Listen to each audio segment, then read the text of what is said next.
భూమికి రైతుకు మధ్య ఉండేది తల్లి బిడ్డల అనుబంధం. ప్రభుత్వ నిర్వాకాల వల్ల అంతటి ఆత్మీయ బంధం రాను రాను గతి తప్పుతోంది. భూముల్ని బలవంతంగా లాక్కుంటూ వాటి గురించి మరచిపోమంటుంది ఘనత వహించిన సర్కార్. విశాఖ జిల్లా మాకవరపాలెం మండలంలో ఏర్పాటవుతున్న అల్ఖైమా అల్యూమినా కర్మాగారం కోసం ప్రభుత్వ ఒత్తిడితో భూములు వదులుకుంటున్న రైతులపై ఈటీవీ ప్రత్యేక కథనం.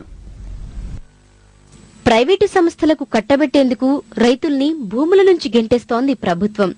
నిలువనీడ లేకుండా వందలాది మంది రైతులు వీధిన పడ్డారు. ఇది విశాఖ జిల్లా మాకవరంపాలెం మండలంలో ఏర్పాటు చేయనున్న అల్యూమినా రిఫైనరీ కోసం సర్కారు చేస్తున్న ఘనకార్యం.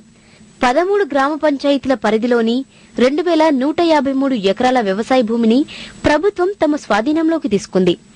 ప్రత్యేక ఆర్థిక మండలి హోదా ఇచ్చి మరీ సర్కార్ ఈ అక్రమాన్ని జపిస్తోంది. ప్రభుత్వ చర్యలపై రైతులు ఆగ్రహం వ్యక్తం చేస్తున్నారు.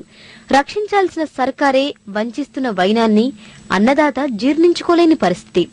కన్నతల్లి లాంటి భూమి పోతున్నా గత్యంతరం లేక డబ్బులు తీసుకోవాల్సిన దుస్థితి వారిది. ఏది ఏమైనా జరిగిన భూములు వదిలిపెట్టమని గవర్నమెంట్ మొన్న నిర్ణయం తీసుకుందండి. భూములు తీసుకున్న పరిస్థితుల్లో మమ్మల్ని ఎలాగ తీసుకున్నారు కాబట్టి సీఎం కలిసి మమ్మల్ని డబ్బులు పెంచమని అడుగుతాం కదని చెప్పి ప్యాకేజీ పెంచమని వెళ్ళి అడిగామండి. సీఎం ఏమన్నాడంటే మా